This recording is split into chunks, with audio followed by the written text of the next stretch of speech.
Enjoy the show. What makes good combat in video games? For something that relies on player feedback in order to feel good, I wonder how I can improve my game to do just that.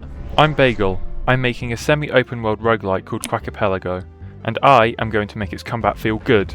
I do have some experience with polishing combat, however, I could do better, and I have the best resource to learn from. Silksong! In Silksong, when you hit an enemy, this happens. The screen freezes for a second when the enemy dies, the enemy flashes white, many particles circle the enemy on death, two sets of different particles release from the direction of the enemy from where they are hit, a splash hit effect, and just a general splash effect where they are hit.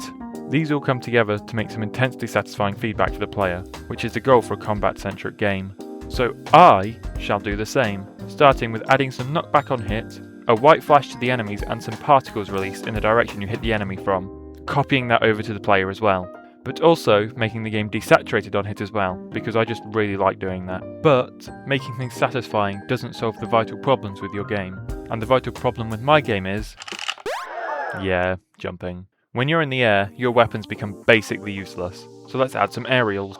There's a few weapons you can choose from in Quackapelago. So, starting with the swords, I have added a slam attack. You rapidly fall down, and when you land, you do a big attack. Next, for the bows, I have added a leap which drops arrows. However, this takes 3 times the durability as intended to be more of a movement option than an attack.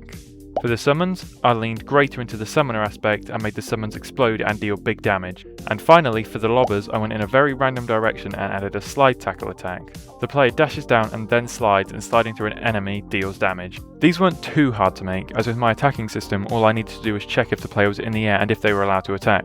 And then I would switch the player to a state which handles all the logic. Animations were also added during this time. They're very simple, but it adds so much to the game. My favourite is the jump, because it's only 3 frames, but it gives it all the life it needs. And finally, I have added a damage indicator, showing how much damage you have dealt, and it grows until enough time without being damage has passed. And after adding some sound effects, the combat pass is done!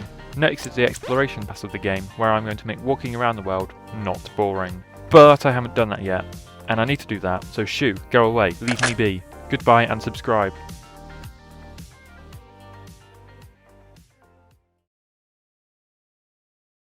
Anyways, now everyone is gone, I need to experiment. This is how you make millions making video games.